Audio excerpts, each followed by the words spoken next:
Assalamualaikum warahmatullahi wabarakatuh. Alhamdulillah wassalatu wassalam ala Rasulillah wa ala alihi wa sahbihi wa man walah amma ba'd.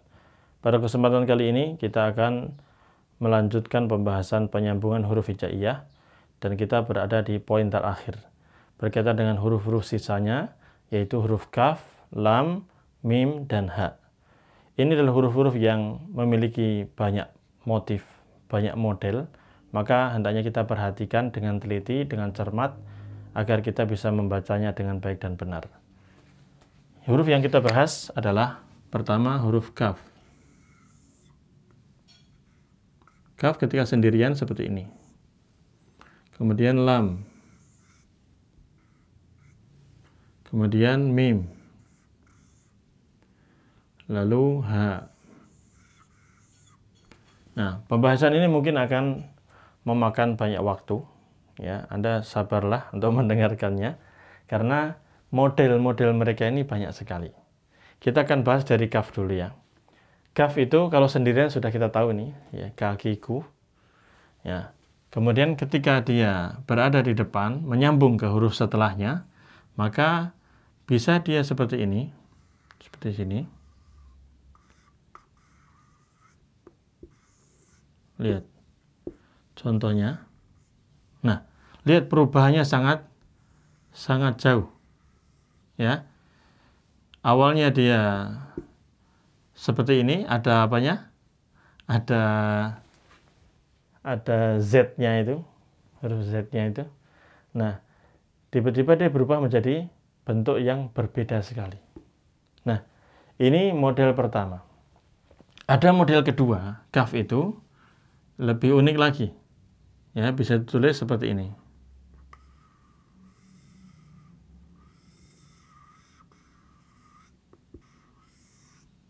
Lihat. Kadzaba.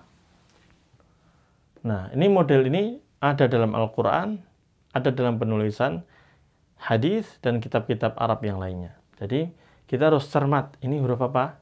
Kaf. Ya, kaf ketika berada di depan ada dua model seperti ini. Dan kadang kalau misalnya dia bergabung dengan lam, kita gabungkan kaf dengan lam, dia lihat ketika zal tidak ada apa-apa di sini. Tapi ketika bergabung dengan lam, dia bisa nempel dengan lam. Nempelnya dua-duanya, atas dan bawah. Kita lihat ketika bergabung dengan lam, dia bisa bentuknya seperti ini, Pak. Misalnya kulu, ya. Sampai kalau aslinya ada tasdidnya, kulu. Cuman kita belum belajar tasdid, jadi kita usahakan cari contoh yang seperti ini. Kulu. Lihat, ini kafnya bisa nempel seperti ini loh, Pak. Tidak hanya nyambung dari bawah, tapi nyambung dari tengah. Lihat, ini model ini sangat banyak. Kulu. Kulu amrin zibalin. Dan seterusnya. Ini kulluhu. Ya, termasuk nanti kulu wasrobu pakainya gini. Ya, kadang pakainya gini, modelnya di depan. Kadang seperti ini, kadang seperti ini. Nah, ini posisi ketika mereka di depan. Ketika mereka di tengah, hampir tidak jauh beda. Misalnya, kadzaba tambah ada huruf ya. Ya.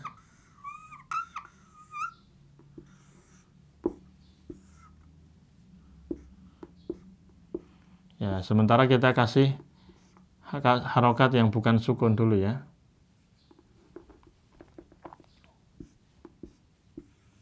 Sebenarnya aslinya yakdzibu, ini sukun aslinya. Cuman kita belum belajar sukun. Jadi saya bacakan gini aja. Yakadzibu. Ini kaf ketika di tengah modelnya sama seperti dia di depan. Paham ya? Gampang ya? Sama, kalau kondisinya dia yang model ini pun bentuknya sama. Bentuknya tidak berubah. Tinggal diginikan. Tarik panjang. Nah.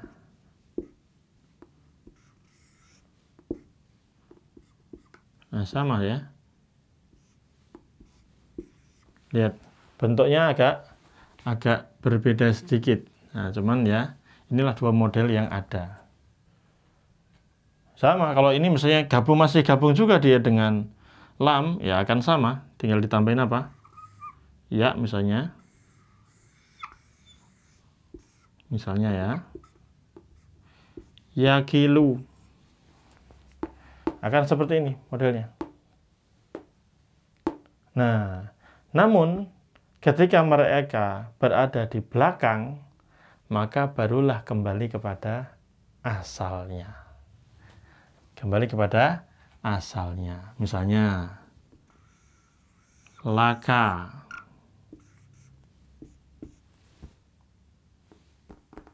Bentuknya, lihat, kembali ke asalnya. Dan ini pun akan kembali kepada asalnya, ya sama seperti nanti semuanya ke sini modelnya. Misalnya, kita akan gabungkan ya, kita buka, artinya bukumu. Itu bisa ditulis gini. Kita buka, ya, kita buka, dan juga bisa ditulis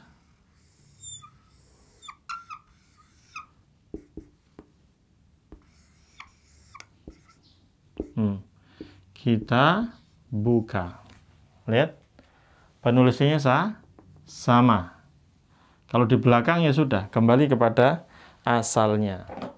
Kalau di belakang, kembali kepada asalnya. Lihat, ini asalnya sama seperti aslinya. Jelas ya kawan? Ya, ini bentuk huruf kaf. Bentuk huruf kaf itu kayak gini. Silakan di screenshot. Nah, di screenshot. Cekrek. Atau dicatat. Kalau bisanya nulis, ditulis. Ya, ini penting untuk dibahas. Nanti di buku pun akan ada model yang muncul kayak ini. Akan muncul model yang ginian. Maka perlu dijelaskan di sini. Nah, itu berkaitan dengan huruf kaf. Kita akan beralih ke huruf lam.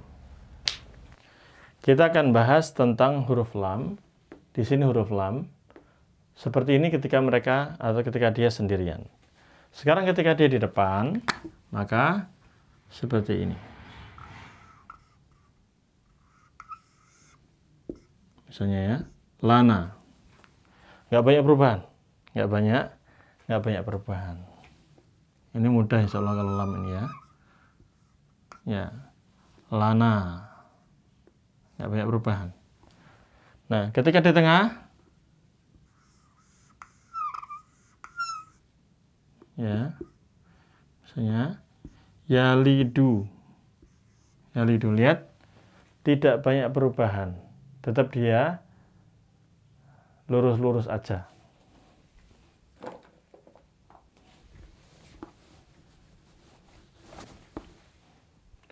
Ketika di belakang, barulah dia kembali kepada asalnya.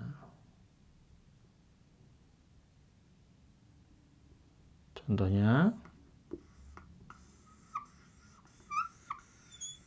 nih, amila. Nah, dia berada di belakang, kembali kepada asalnya. Yang penting untuk diketahui bahwa inilah lam, dia bisa di depan, ya, menyambung ke huruf setelahnya, bisa juga disambung oleh huruf sebelumnya dan menyambung ke setelahnya, dan dia bisa berada di belakang. Nah, kadang sebagian yang baru belajar, ya, dia tertukar antara lam dengan alif. Nah, ini penting untuk dijelaskan. Jadi, ketahuilah bahwa alif itu nggak mungkin dia nyambung dengan huruf setelahnya. Maka di sini dibaca ana, adapun ini lana. Ya, ini nggak mungkin dibaca alif. Karena apa?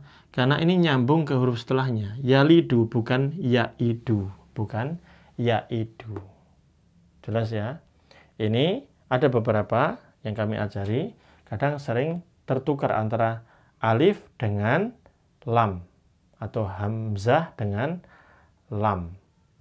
Karena sama-sama punya tongkat ini. Ya, sama-sama ada garis lurus itu. Maka poinnya tadi apa? Harus kita ketahui bahwa alif ataupun hamzah, nanti kalau hamzah biasanya hamzah kotok gini, itu nggak mungkin bisa nyambung ke huruf setelahnya. Adapun lam bisa nyambung ke setelahnya. Maka ketika kita lihat ada tulisan yang bersambung seperti ini, ada tongkat tegak lurus gini lalu bisa disambung ke huruf setelahnya, maka sudah bisa dipastikan bahwa dia adalah huruf lam, bukan huruf alif. Taib, jelas ya. Untuk lam, insya Allah nggak banyak perubahan, cukup ini saja. Nah, kemudian kita akan beralih kepada huruf berikutnya, yaitu mim. Dan ini banyak motifnya, banyak modifikasinya dalam penulisan huruf mim. Huruf mim ketika sendirian, dia ada dua model. Ada mim yang ekornya ke samping ketika sendirian. Ada mim yang ekornya ke bawah. Ya, ini perlu dijelaskan ya.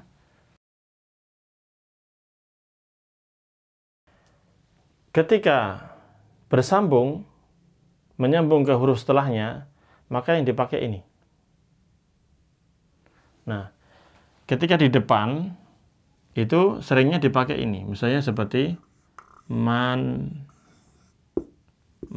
gitu cara mudahnya. Nah, di depan pun, ini modelnya ada dua. Ada yang lihat, ini terbuka ya. Ini terbuka. Mimnya itu modelnya terbuka gini. Ada yang modelnya gini. Tertutup. Mim yang kayak cuman garis seperti ini. Ini ketika dia di depan. Ya. Ketika dia di tengah, itu juga ada dua model. Misalnya, liman. Ya. Limana misalnya ya. Lihat ada mimnya yang modelnya seperti ini. Dengan masih memegang prinsip dia apa? Ada lubangnya. Ada lubangnya di sini. Sama seperti aslinya. Tapi ada juga yang modelnya, lihat, penulisnya seperti ini. Nah, lihat. Ya. Lihat, ini adalah huruf mim. Ini huruf mim. Sama sebenarnya. Cuman model penulisnya seperti ini. Ini banyak sekali kita dapatkan dalam Al-Quranul Karim, dalam hadis Nabi SAW, dan dalam kitab-kitab para ulama. Di mana mimnya itu cukup dengan garis seperti ini. Bahkan dalam penulisan nama Nabi Muhammad SAW itu, ya kalau normalnya kan gini. Normalnya itu seperti ini. Ini mim biasa, ya kan? Kemudian ha, kemudian mim biasa, lalu dal. Ini yang normal. Masih lubang-lubang. Nah, kemudian ya ada juga penulisan yang model pakai ini. Ya, contohnya seperti ini. Dan ke H. Nah, barangkali Anda pernah lihat tulisan seperti ini. Nah, maka ketahuilah bahwa ini adalah huruf mim. Ini juga huruf mim. Muhammad sallallahu alaihi wasallam. Ya, penulisnya bisa kayak gitu. Ya, atau gini, nanti ada coretan gini. Gini.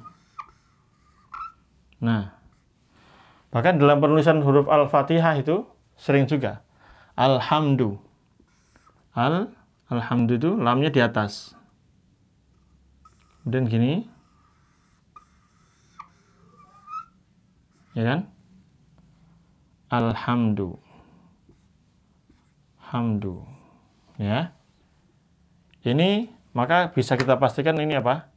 Ini huruf mim. Ini huruf mim. Ini juga apa? Huruf mim. Jelas ya? Semoga dipahami. Jadi ada dua model mim.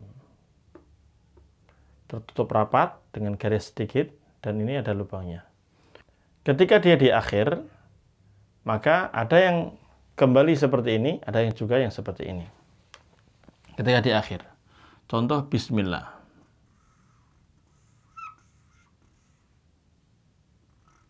Ya, ada yang normal biasa. Ya. Bismillah, ya. Sukun belum kita pelajari, tapi ini sebagai contoh aja. Insya Allah familiar karena di awal surat setiap surat di Al-Quran kecuali surat At-Taubah. Nah, ada yang model gini.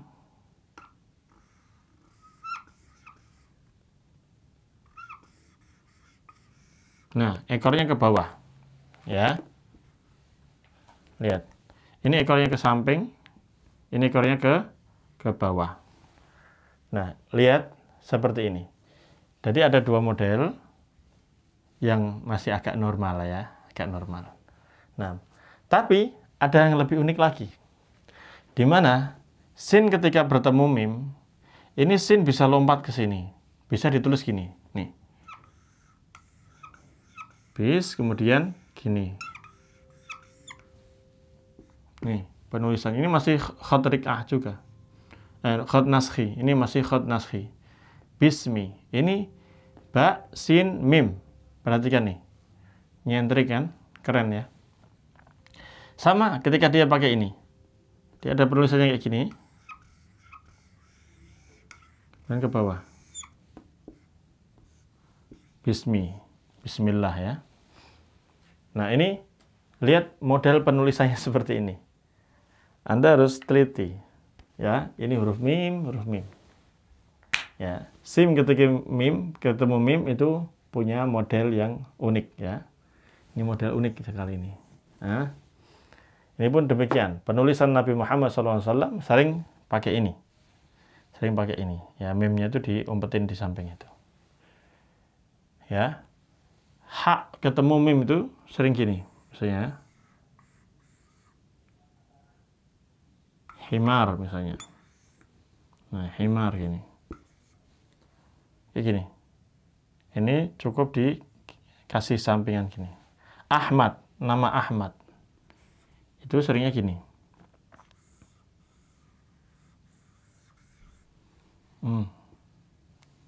Ahmad. Kadang kalau yang biasa ya gini. Ahmadu. Nah, berarti ada dua model ya. Ada mim yang model kayak ginian, ada mim yang model ginian. Baik, saya kira jelas ya berkaitan dengan huruf mim ini. Ya, silakan dicatat, di screenshot. Ya, biar memudahkan kita untuk memahami. Oh, ini nih. Ternyata ini mim nih. Sering orang itu susah di sini nih. Karena beranggapan mim itu kayak gini semua. Padahal dia punya model lain. Ya. Huruf apa nih? Huruf mim. Baik. Kita akan lanjutkan nanti di huruf H setelah dihapus. Huruf H, dia juga punya model-model yang sangat unik. Ya. Kita akan lihat huruf H ketika dia sendirian ya kayak gini. H. H. Nah. Ketika dia di depan, maka semuanya kayak gini. Ketika di depan, semuanya kayak gini. Contohnya hadza.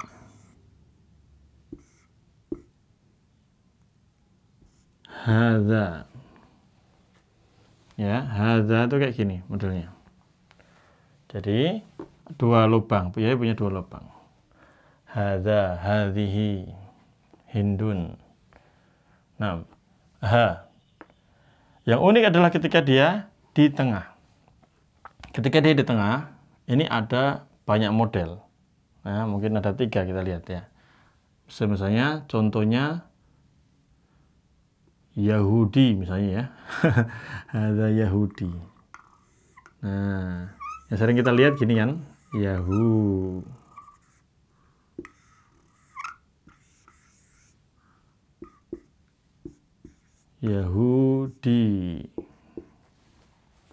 Contoh. Nah, lihat hanya gini. Kayak angka 8 ya. Kayak angka 8. Ada model kayak gini. Yahudi. Ada juga yang model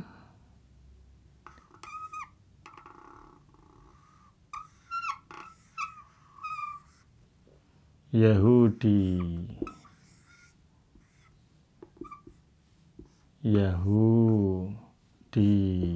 Nih, modelnya kayak gini. Unik atau tidak? Unik kan? Jelas ya, unik ya. Yahudi.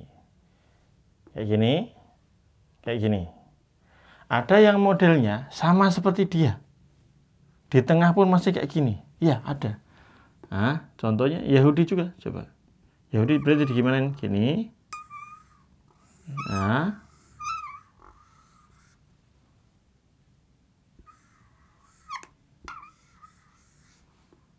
Nih, lihat. Ya-nya di mana? Di sini titiknya. Atau di bawah sini nggak apa-apa. Yahudi. Lihat. H. Model H-nya tuh berarti ada berapa? 1, 2, 3. Jadi ini modelnya. Dari yang awalnya kayak gini. Ketika di tengah banyak model. Hafalkan ini. Jangan sampai lupa. Jangan sampai keliru, ya. Jadi ada kalanya di kayak gini, yang 8. Ada kalanya kayak cuman garis gini doang. Ada kalanya dia balik seperti aslinya. Contoh yang sama, kita yang ringkas aja tapi. Nah, contoh yang ringkas yang sama, kalau di sama lam. Wah, lam itu kan juga kadang unik-unik ya. Misalnya lahum. Nah, ini yang normalnya gini. Lahum. Lahuma gitu aja. Lahuma. Lihat. Hanya masih biasa, ya kan? Kayak gini. Atau diginiin bisa. Diginiin juga bisa. Itu tinggal diginiin ke bawah, naik dikit. Mim. Mimnya mau gini juga boleh. Ya, mau turun gini juga boleh, ya. Lahuma. Ya. Atau model ginian bisa, bisa. Nih. Ini langsung hak, tulis hak biasa. Nah, ambil yang gini deh. Nah. Lahuma, lahuma. Lihat. Ini penulisannya kan kayak gini ya. Jadi kita sudah tahu ya, modelnya ada 3. 1, 2, 3. Ini harus dihafal, diingat-ingat, jangan sampai lupa. Ya. Ada orang nyangkanya, yuk gini aja lah. Nah, dia lupa ini. Oh, ini H juga ternyata. Ini H juga ternyata. Jelas ya, ikhwan? Taib. Ketika dia di belakang. Nah, ketika dia di belakang, maka dia sama seperti bentuknya, sama seperti tak marbutoh. Masih ingat tak marbutoh ya? Tak marbutoh, tak itu ada 2. Tak yang maftuha, terbuka, ada tak marbutoh yang tertutup. Nah, contohnya, H itu juga modelnya sama. Ya. Lahu. Lahu. Oh, ini, iya. Kalau tak marbutoh ada titiknya 2 kan. Kalau ini H nggak ada titiknya 2. Ya, kosongan. Atau misalnya yang buletan doang ya sebelumnya harus apa? Huruf yang tidak bisa nyambung ke setelahnya. Ya rohu. Jadi kapan dia pakai ini? Kapan dia pakai ini? Tergantung huruf sebelumnya. Tergantung huruf sebelumnya. Kalau huruf sebelumnya bisa nyambung ke H, maka ya sudah, sambung jadi modelnya yang ini. Ya kan? Tapi kalau huruf sebelumnya tidak bisa nyambung ke huruf setelahnya, maka ya sudah pakai yang model ini, buletan. Jelas atau jelas? Gampang ya? Nah, apa itu hurufnya? Kita ulang lagi. Huruf yang nanti bakalan pakai hu ini, berarti dia huruf-huruf yang tidak bisa nyambung ke huruf setelahnya. Apa itu? Alif. Termasuk diantaranya ya hamzah, ya kan? Kemudian apa? Dal. Kemudian temannya zal. Kemudian ro, temannya lagi zai dan wawu. Terus juga dikategorikan lam alif yang sebenarnya alif juga. Nah, maka ketika sebelum H ini adalah mereka ini, maka hanya pakai ini. Pakai yang ini. Jelas? Jelas atau jelas? Nah, ini huruf H. Silakan diingat-ingat. dihafal dan di screenshot. Nah, silakan di screenshot biar hafal ya, dipegang itu catatannya, diulang-ulang, diingat-ingat. Inilah model penulisan huruf kaf, lam, mim, dan ha. Nah, silakan diingat-ingat, ini model-modelnya jangan sampai lupa. Karena nanti sebentar lagi kita akan mencoba praktekkan langsung dari buku yang ditulis oleh Ustadz Abu Ya'la Qurnaidi hafizahullah ta'ala. Demikian, sekira cukup, jelas ya. Kita tutup. Wassallallahu wasallam ala nabiyyina Muhammad wa ala alihi wa sahbihi ajma'in. Wassalamualaikum warahmatullahi wabarakatuh.